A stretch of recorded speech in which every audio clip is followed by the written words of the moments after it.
Hey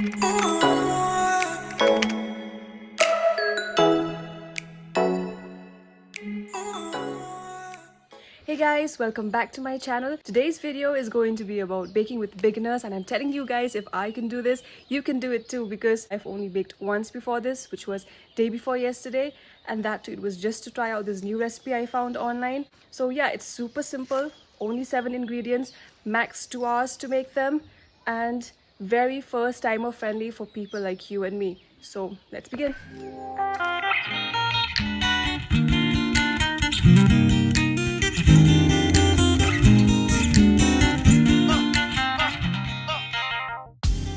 So I've already measured out these ingredients that you will need. They are flour, milk, butter, some eggs, yeast, salt and sugar. First things first, we need to activate this yeast, and for this purpose I'm using an instant dry yeast.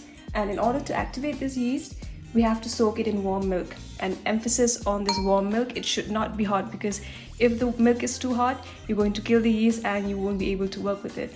So to the warm milk, add 1 tablespoon of yeast. Okay. 2.5 tablespoons of sugar.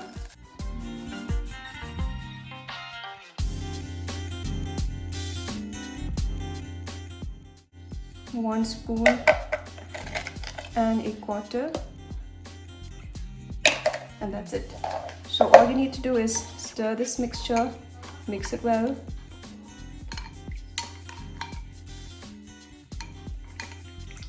So I'll just leave it there for a few minutes for it to activate, and I'll be melting this butter in the microwave.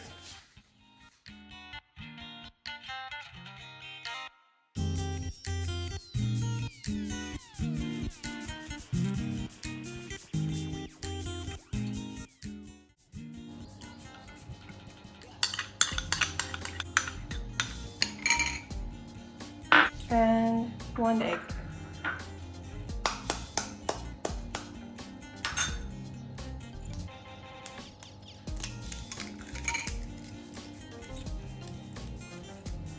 And just mix this all together.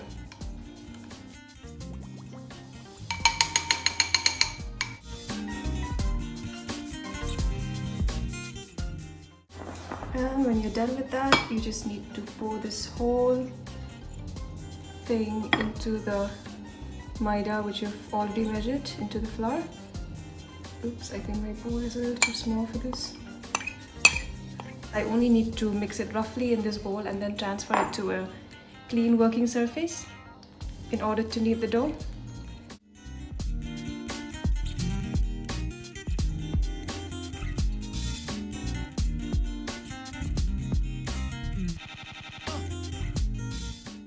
Just transfer this whole thing into a clean working surface, and I'll be kneading this on this plate because I find it easier to knead it on a plate.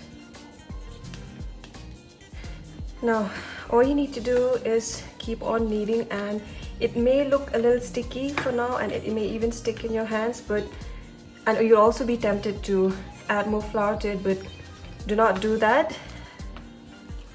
The stickiness will go away in some time.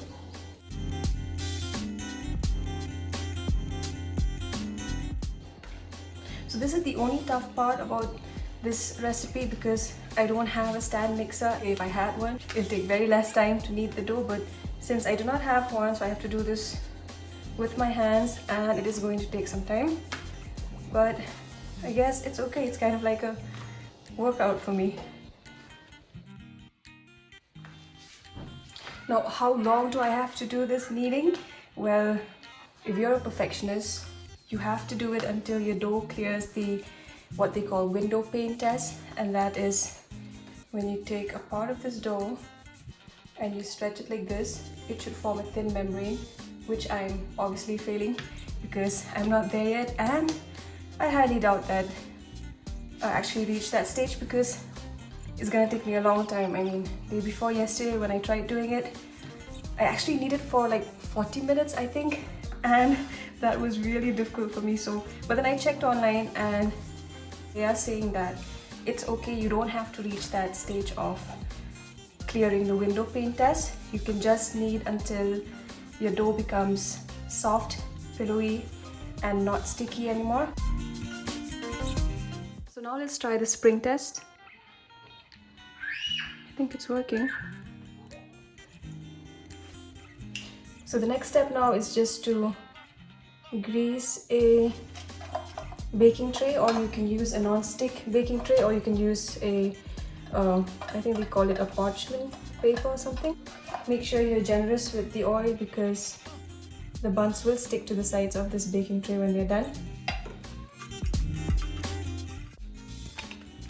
And I'm doing this just so I can divide this dough into equal pieces, and I'm using the same spatula I used earlier to mix the ingredients in the bowl. So you can just eyeball this, or you can measure them to be 40 grams each.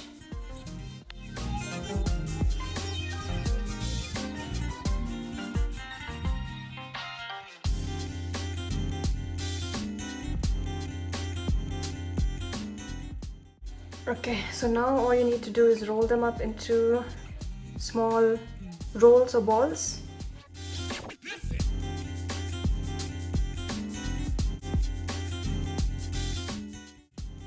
So after you've done rolling them up, you just make sure that while you're placing them in the baking tray, they should have some space between them, because after the next step, they will double in size. And the next step is basically proofing this dough, and in order to do that, you just need to cover this whole thing with, you can use a cling wrap.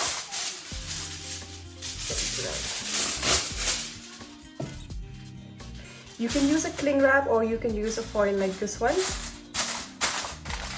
and just seal it from all the sides.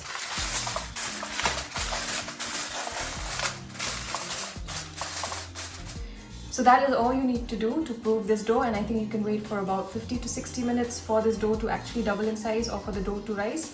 And if you're using a cling wrap, it'll be easier for you to see through this baking tray, but I don't have one, so I'm using this aluminum foil. But anyway, I'm going to check in after 55 minutes and see how it turns out.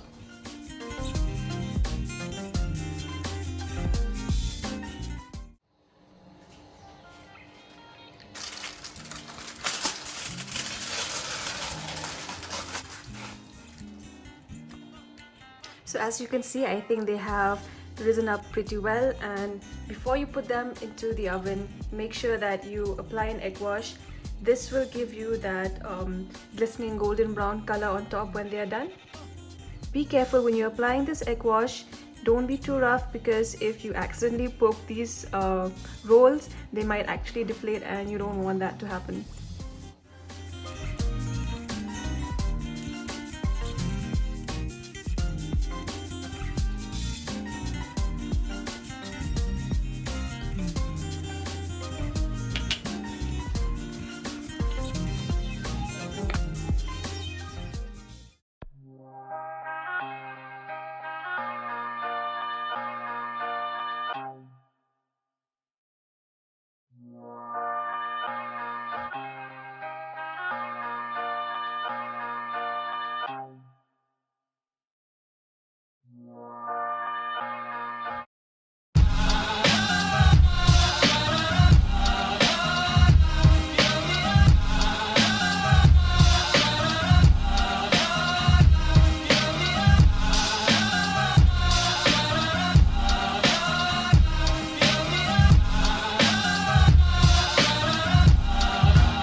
So that's it for today, guys. I really hope you've enjoyed this video, and I really do hope that you actually try out this recipe to see for yourself how easy it is. And thank you so much for watching. If you did like this video, don't forget to hit like and subscribe to my channel. In a good way. Yeah. Brian, I'm gonna be honest with you, that smells like pure gasoline. 60% of the time, it works. every time. That doesn't make sense.